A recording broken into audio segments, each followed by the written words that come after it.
all the way down, but Yeah. All right, so we should be appearing on the YouTube video soon. And all right, we're there on YouTube. So let me just one.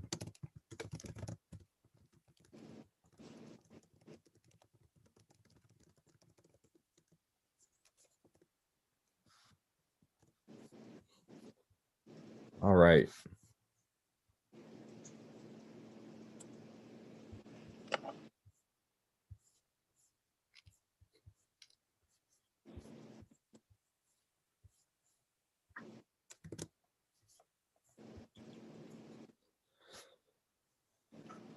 Okay, so for anyone watching the 40 Days of K live stream interview with Morgan Ballou, we'll be talking about adaptability today. So thank you for joining us.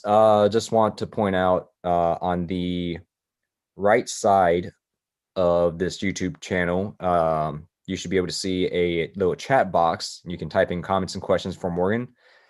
And yeah, let's get started. So Morgan Ballou, welcome. Thank you. How are you? Good. How about you? Doing well, doing well.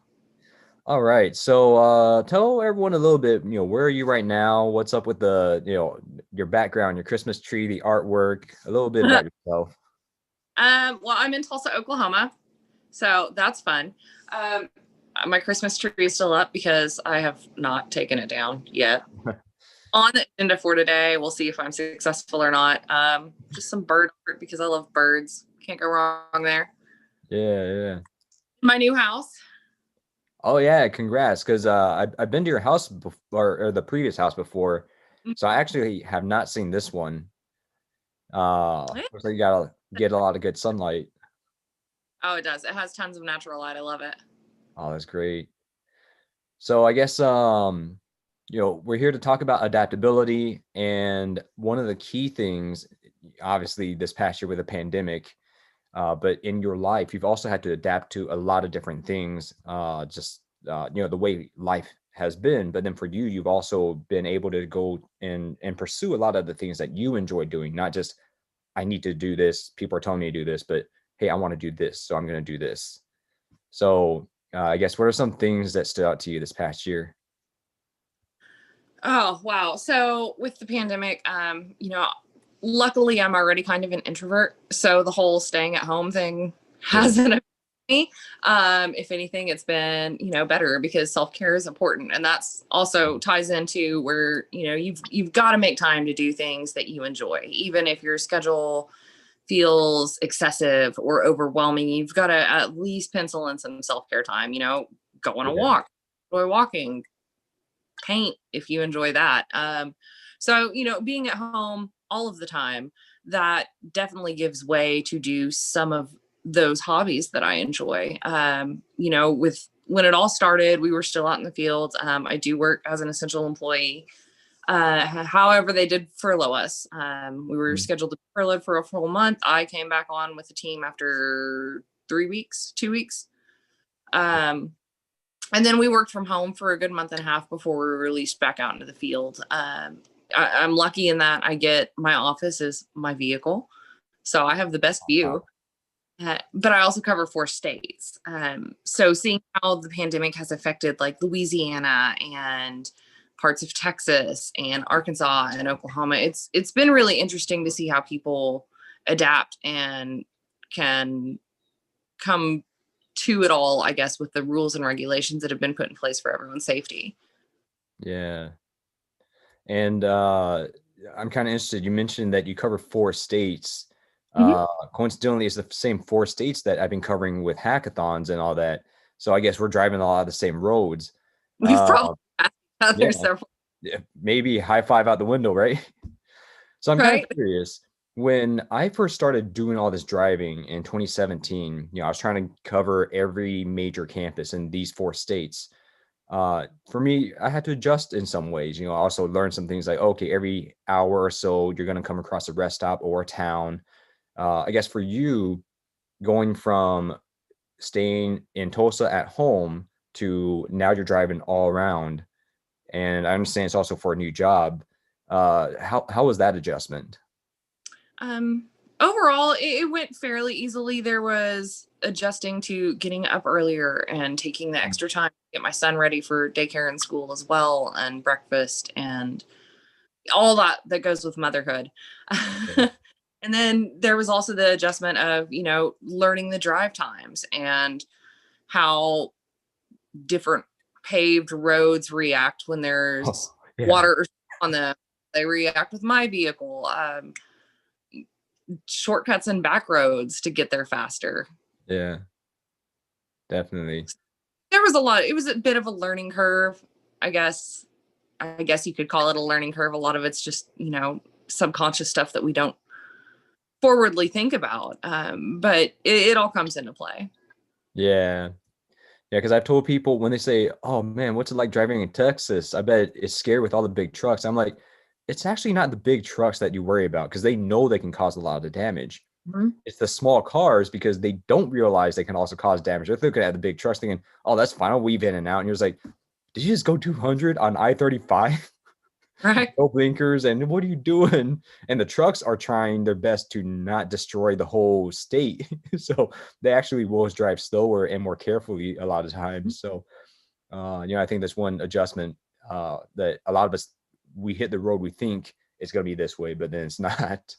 Exactly. I've seen more accidents on the road caused from smaller cars Yeah. than I have big trucks. Granted, I've seen a couple of big truck accidents. Who Yeah. hasn't? When you drive all the time, but for the most part, it's the smaller vehicles that drive with this sense of entitlement, if you will. Yeah. That because they're in a small car, they're not going to do damage. But Yeah.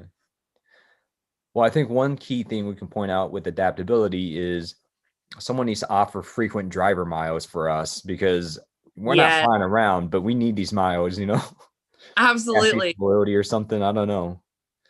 I mean, we're from two states, or I mean, I was born in Tulsa, so we're from the same state that, they would probably benefit from that program, right? I would think so. Yeah, yeah. It's an app. So, yeah. So I guess you mentioned being a mom, getting up earlier to prepare your kid. Usually what I would do is the night before I would drive into a place. Now, I guess for you, you don't often have that option. So what was it like for you adjusting to that, the waking up early and all that? A lot of it's going to bed earlier, I think, is Mm. probably the biggest thing. But like any adult that spends their day with a toddler or working, you get home, you get them to bed, you want to chill out for a bit. Yeah. I have myself to go to bed. So a lot of the times I'll stay up far too late. Coffee is key. But adjusting and, figuring out ways to keep him entertained while I'm getting ready for work because he wakes up earlier than I do. Yeah. You know, Legos in the morning and books and art and Hot Wheels cars. So many Hot Wheels. Yeah. And so a couple of days ago when we were talking about this interview, we were talking about the how I was similar to Reese as a kid, and my mom, she adapted to that by playing she's just going crazy. It's like he's always running around. Let's play this game. Let's race by watching the clock hands. So, hopefully that works for you. Hopefully, I don't know. It depends. I didn't figure it out. Yeah, my mom had told me much later that that's what she did, but I don't know. We'll see. So Awesome. I guess for you, you force yourself to go to bed earlier when you need coffee to stay up. What about the adjustment at work? How did you adapt to, because I think you started this job soon, or not soon, but it wasn't that much earlier before the pandemic, right? No, I started towards the latter part of September of 2019. Yeah. We were pulled to working from home in March, furloughed in April, and then gradual back. So what was it like adapting to a new job and then adapting straight into, the pandemic? Yes, yes. I am fortunate So my prior job is plural. I was in non consulting and management, with various nonprofits, Boy Scouts of America, NALS, the Association of Legal Professionals. Yeah. And going from that to a wholesale distributor, I'm lucky that a lot of my job does entail consulting and consult these dealers on how to increase their profit margin and look at their retention on their service to increase the customer experience. There are some sales involved, but it's adjusting from the nonprofit world to the for-profit world was a bigger step than I thought it would be initially.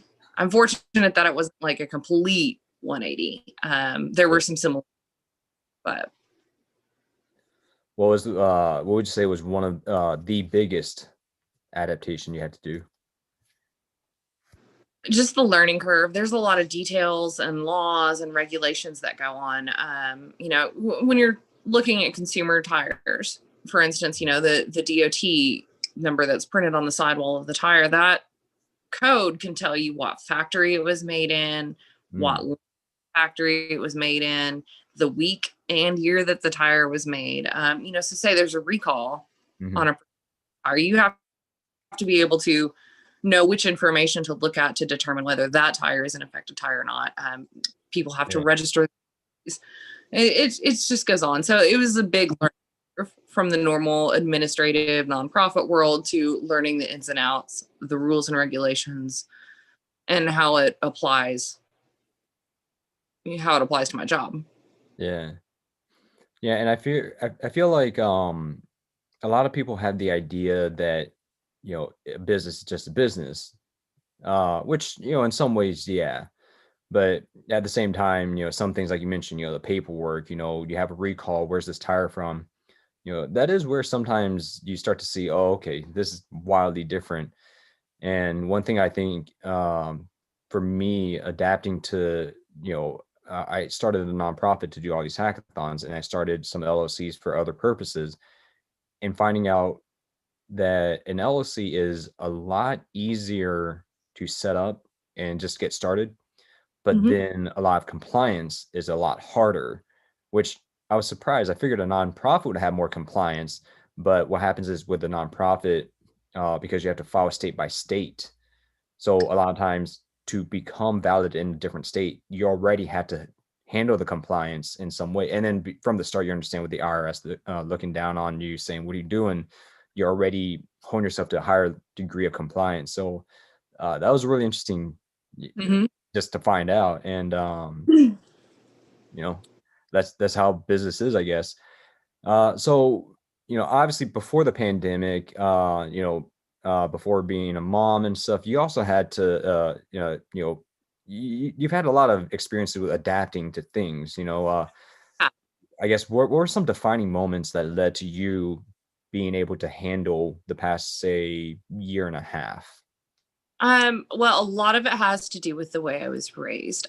So I grew up as a Jill of all trades, if you will, community theater, art, 4-H, just this and that, and basketball and track and field and dance, gymnastics. There was a lot to it. There were a lot of extracurriculars, and there's valuable lessons in all of that it teaches children, be it respect for elders, or how to, lose gracefully, or how to compete, all these different things. And then we moved to Tulsa when I was 12, almost 13. I think that was the age. And going from small town, tiny dot on the map, Oklahoma, to what was considered the big city. That's a lot. Going from a public school where kids respected their teachers, and it was a quiet, nurturing learning environment, to an inner city public school where kids are yelling and there's spitballs and so at that point then I was homeschooled. And so that was another adjustment, having the self-discipline to do my work. Some days I was better at it than others, but ultimately I was not good at it.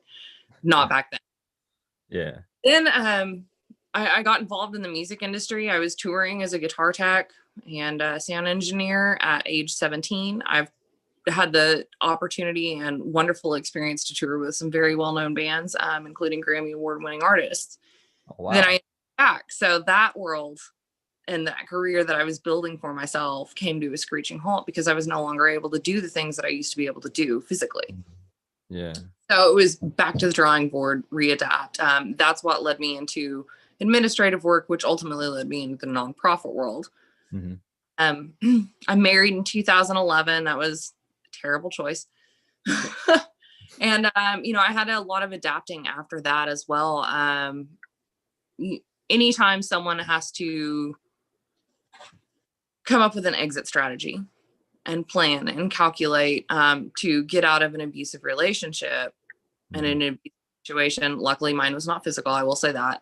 But when you're recovering from narcissistic abuse, there's a lot of self-adaptability that you have to do, and you have to adapt your train of thought to, I'm not these things this person called me. I'm not this person that they have painted this picture of in their manipulation. So you've got your self-adaptability as well as, physical living adaptability. How are you going to move all your stuff? How are you going to afford everything? So it was just trying to adapt and learn with that. And I think the biggest key to adaptability is that you've just got to be able to have the control to tell yourself you don't have a choice. You have to do it. Yeah. And I think we met, I think in 2016, 2017 Mm-hmm. at, and that was at Connect through HBS Online. And so I remember when we met, you were already life of the party because what was it? That place called Hong Kong, I think, that restaurant off the Harvard campus. It was just a group of us, and then there was that fire truck, and then I remember I was thinking, yeah, I'm just here to kind of chill, and then you and a couple others were kind of, hey, let's get everyone together and do all these things, just really living it up. And so I was like, all right, I'll do that. I'll jump in. Um, so I guess the adjustment you had to make, you had to kind of, recover from everything. It sounds like by then you had kind of found your new rhythm, I guess, right?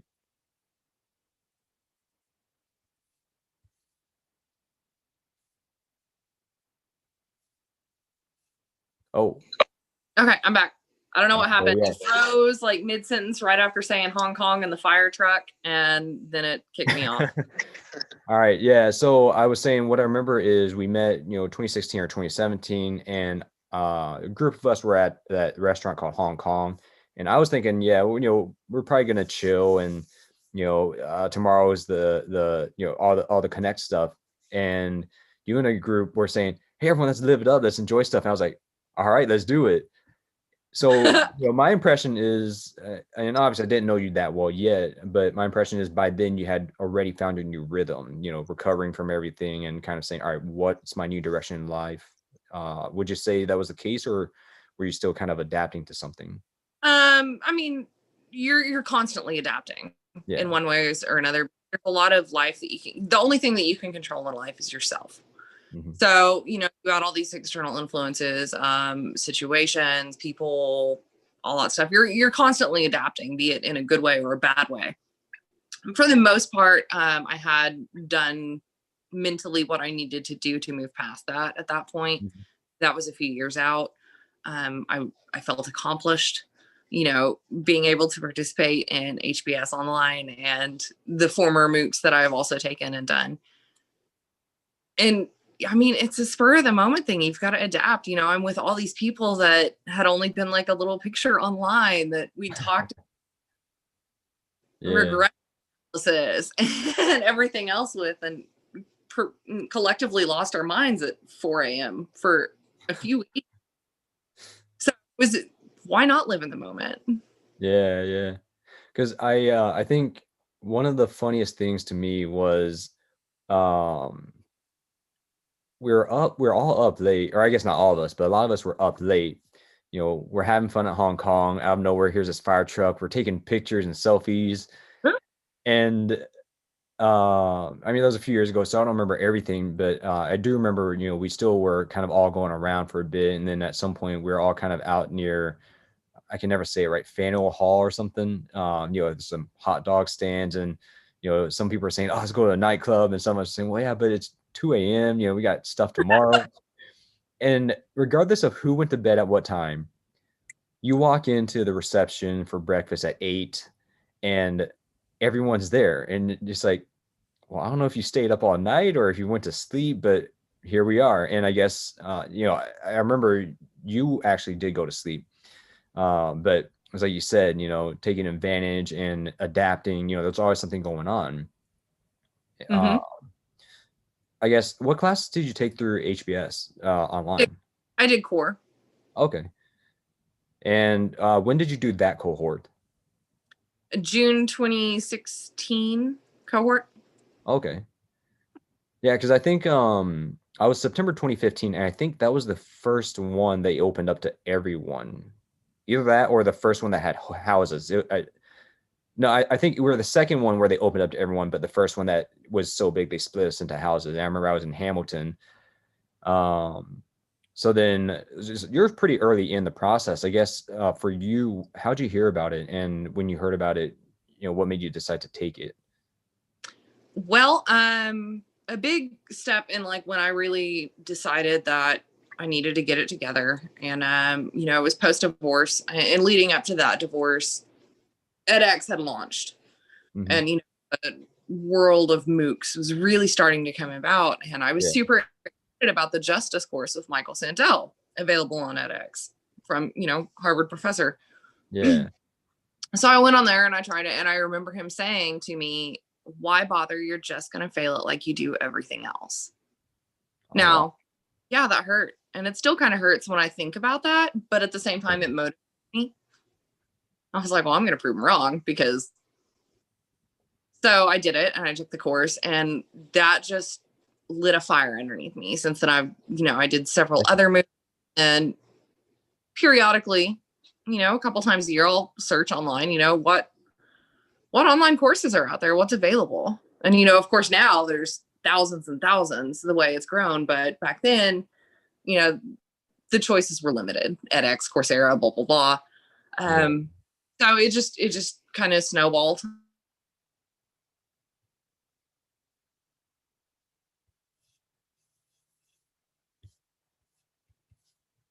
Oh, I think something's frozen here.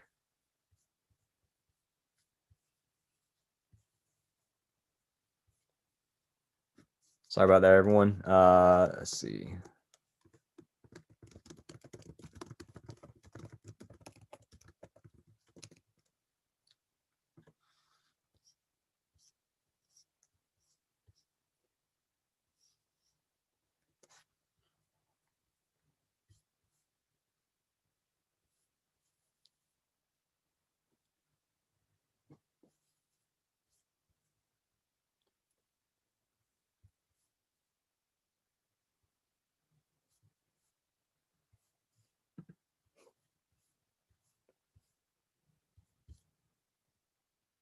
All right, Morgan's back on, everyone. Sorry, guys. I don't know what's going on with my internet today. It's winter. It's getting cold. I don't know. I made that up. Adaptability, right? Adaptability, right? Yeah. Agreed. So I think the last thing everyone caught, you were saying there weren't that many MOOCs online. At the time, edX, Coursera, there weren't that many. But then, you felt like take advantage, here it is. Mm-hmm.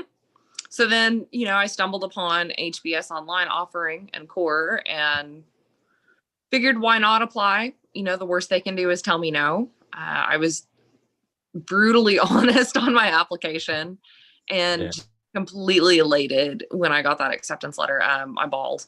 I don't know what their acceptance process is, but it was amazing. It was a life-changing experience. Yeah. And do you mind telling a little bit of the backstory of why for most people, they'd just be like, oh, I got in, where for you, it was like, here's my brutal honesty. And then, oh my goodness, I got in, I'm bawling. So earlier I had mentioned that ultimately back then I was terrible at self-discipline to complete schoolwork as a high schooler, right? Well, that led to dropping out completely. at the time I was touring with these musicians and getting to see the world and making very good money. And it just took a back burner. I was like, whatever. Well, it eventually got to a point where then I held a lot of shame over it for the years. I was embarrassed that I was a high school dropout. And, then MOOC started and I was like, this is a way that I can make up for it. Like, I know I'm smarter than, I've done a lot of studying and self-study. So like, I know I can operate on a college level. It's just all this other rigmarole that I have to go through to get to that point. But MOOCs kind of circumvented that. So Yeah. I was brutally honest on my application, look, I'm a high school dropout. However, I have taken the self-discipline, taken this course and this course and this course and this course and this course. And here are my transcripts. And they accepted me and I passed. So Yeah. it was just good self-esteem. Like, if I can do it, if I can adapt, given my own previous past choices and the cards that I was dealt and everything else, then anyone else can do it. Yeah. Yeah. And then I can't remember when this was, but you had also mentioned stuff like or at Connect or when we were hanging out, you've also mentioned stuff like not just the whole school thing, but then also at work, picking this job, picking that job. I feel like a lot of it is you found a way to adapt what, earlier you mentioned being a high school dropout was something that you felt was shameful, but you found ways to adapt that into kind of a point of pride in the sense of, um, yes, that is part of who I am. Despite that, here's where I am now in life. And, like you said, to be able to say, look, I am an example. Anyone can do it because you've done it. Mm-hmm. Exactly. I think a large part of that too, as far as adapting that with the school and, everything else. I'm sorry. I totally lost my train of thought. I got interrupted by a phone call that I declined. As far as like the schooling and whatnot, it is still something that I don't really advertise a lot just because, it has a stigma that comes with it.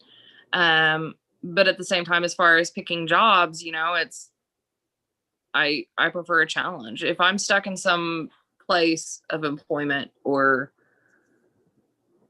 with a group of people for an extended period of time and there's no challenge, it becomes very boring and very stale very quickly. Yeah. So I didn't want to go and spend my life working just to live. You know what I mean? Yeah. Or living just to work, I guess, if you will. Yeah. I prepare myself. I wanted to give my future self financial security and stability, and carve that niche and, really make a name for myself on my own. Yeah. Yeah. And then, Ambition and just sheer drive and being stubborn. yeah. And for you, a lot of it was kind of, for a lot of us, we look back on how school was. And until you get to college, and even then, depending on the college you get to, it is a bit of, unless you're good at these one or two things in these one or two ways, then you're kind of just stuck, and then once you get to college, depending on where you go, then maybe you have the freedom to start trying to be good in your own ways. I think for you, a lot of it, like you said, was saying, I know I can do better. I'm just not in the system that lets me be me. And then you go into the real world and you start being able to do that stuff. So I think, a lot of it, like you said, is adapting from, I'm being told what to do to let me do what I feel I should do and can do. Mm-hmm. So, and then you said trying to reach financial stability and all that. And, a couple years ago, you find out you have Reese, and then you're still in Tulsa and your friends and family. And I know sometimes you still go back to your hometown. Mm-hmm. Uh, I can't remember. I want to say it was Ponca City, right? Exactly. Okay, yeah. And just for anyone out there, if you don't know about Oklahoma, or you probably know about it, but unlike a lot of U.S. states, there's a huge number of Native Americans. Some of it is the tragic Chair of Tears. Some of it is they're originally from the area, and Tulsa is a big time location because it's kind of where the Cherokee, Choctaw, and Osage nations intersect. And then there's a lot of other tribes and stuff. And Ponca City is in northern Oklahoma, and it's not a big city in Oklahoma, but at least among locations for various tribes, that is one of the bigger towns. And I think that's only an hour and a half away from Tulsa, right? They're about Yeah, 2 hours with turnpike construction, which is always. yeah. So, one good thing for you is you've always been able to stay somewhat near family, near friends, and, more or less, be able to find the support network you need, right? Mm-hmm. Very true. And I'm fortunate. I have a strange built-in ability to network really well, or so I'm told by my family and my friends. So my circle is quite large. I have friends from all walks of life, in all continents. Yeah. So pretty much wherever I go at this point, there's going to be some friends or some type of support network. So that's fortunate. I'm fortunate for that. Yeah. That's great. And so you talked about, you moved from Pocket City to Tulsa, just a different school. You went through all this stuff. And now, HBS online, adapting through the pandemic. I guess not to say if you have New Year's resolutions, but more the sense of just kind of in general, what are you trying to do from here on? From here on, I want to better myself more. I feel like that's a journey. Mm-hmm. It's not a particular destination that I have in mind. I've adapted the do 1% better every day mentality. Yeah. So if, say you're doing squats, if you do 5 squats one day, do 6 the next. Or, if you always take the elevator, maybe take the stairs one time out of your day, just 1% better in some regard, whether it's, teaching my son his colors or his numbers, or working with him on speech therapy, or fitness, or work, just there's so many opportunities where you Yeah. can do just like one small little tiny little thing, and then by the end of the year it actually adds up to big results. So I want to continue to better myself. The public school system here in Tulsa is severely lacking, Mm-hmm. and dare I say tragic. So I guess my next big goal would be to better myself enough where putting Reese into a renowned private school will not be a huge financial strain. So that's my next step. Yeah. Yeah.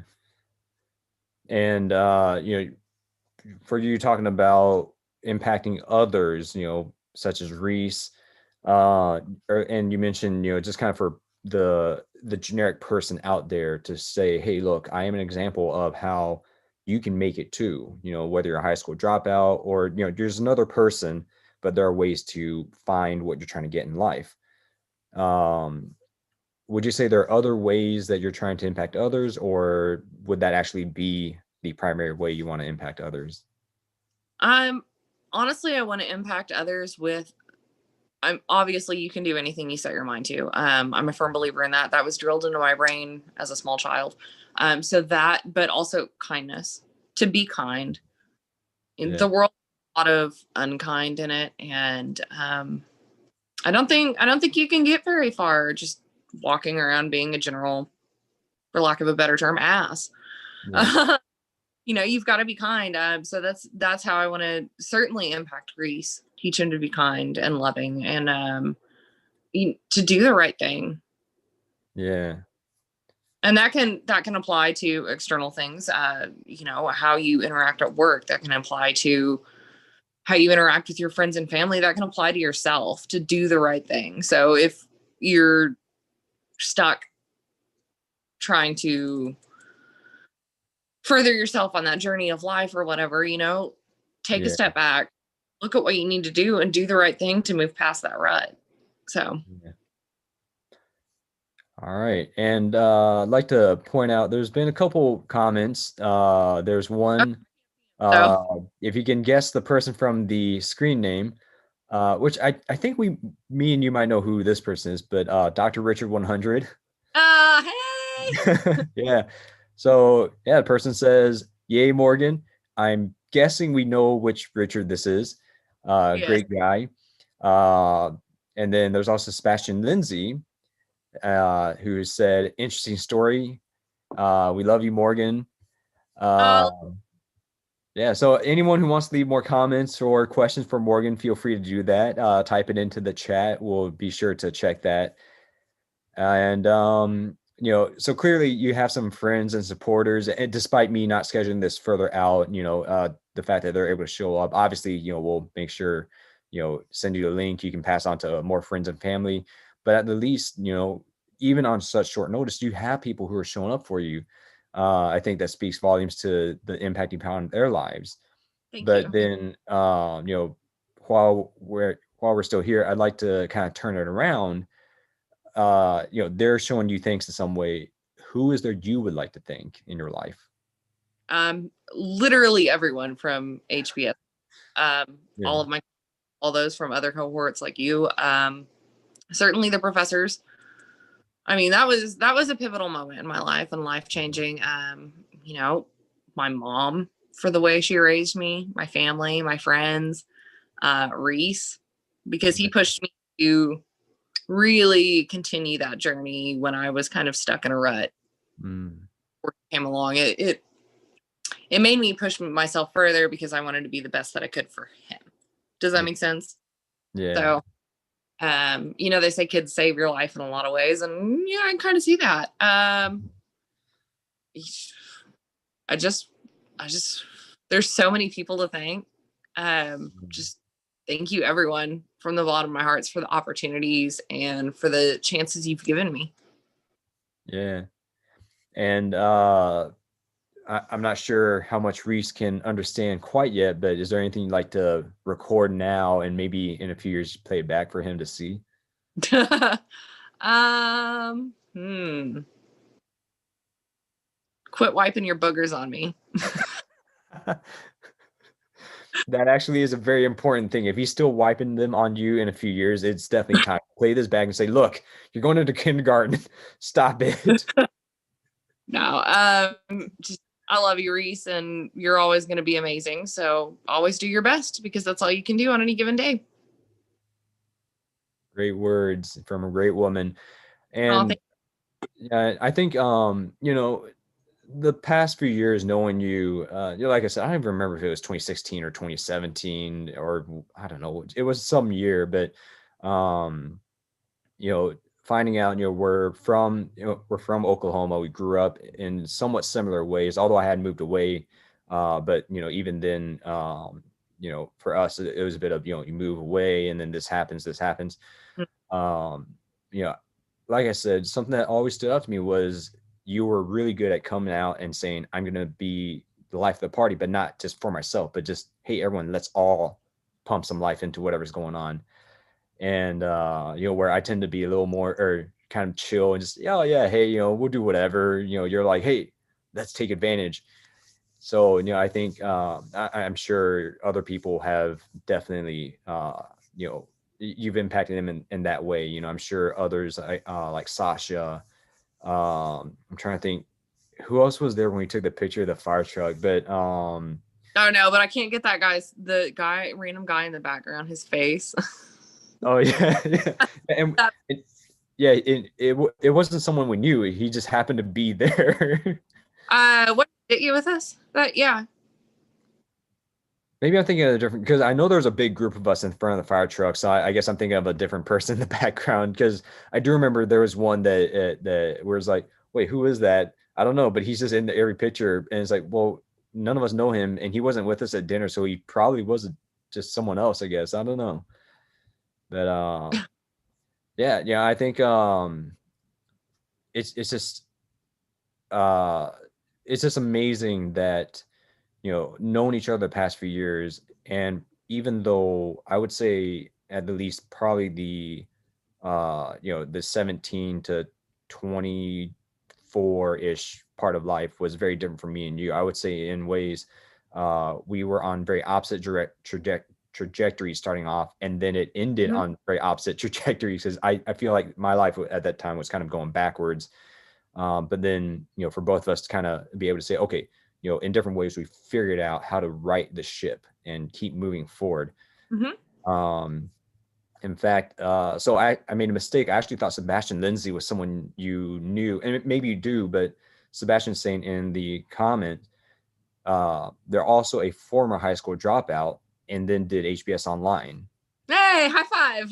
Yeah. So Sebastian, if you can somehow high five, don't punch your screen, but there you go. So yeah, clearly there's more people out there that you've inspired, or they're hearing and saying, oh, I'm not the only one. So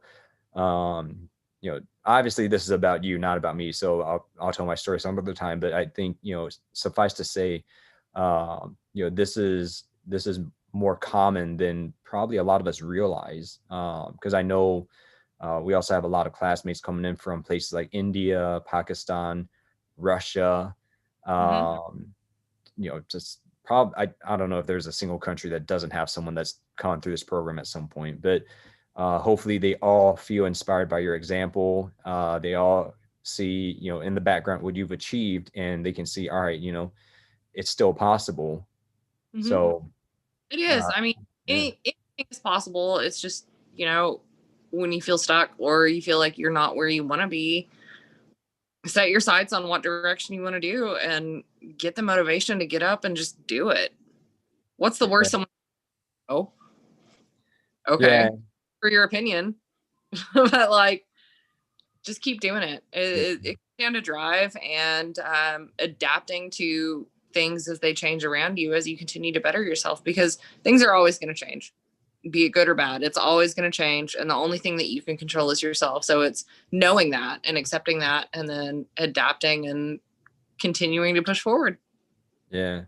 And I think uh, we didn't really make this explicit, but one thing you said was, with HBS Online, at first someone was telling you, oh, you're not going to make it. So you're like, all right, well, I'm going to prove you wrong. But most of your life has been finding reasons for yourself, not, oh, you told me. I mean, part of it was that motivation, but then most of your life has been more built around, I want this for myself and my own people. And every now and then you get the extra push of, oh, you're not going to make it. And then you're like, all right, I'll prove you wrong. But in the end, it's still for you and your own people. So, Mhm. I think that's it. I think that's one of the biggest things is you've always found ways to adapt because of that, and not, but then at the same time to not lose yourself and make it about other people, and in the Exactly. end, so about what you need for yourself and your own people.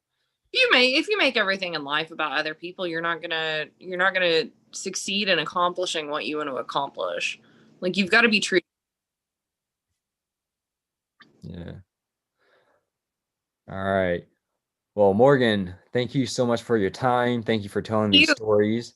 And Sebastian did leave a quick high five in the comments. Hopefully, you guys get a chance to do a physical high five at some point. right? Maybe connect. I don't know. Maybe it turns out that Sebastian lives in Oklahoma somewhere. Sebastian, if you do, I'm not too far away. So, yeah, is there anything you'd like to leave this with?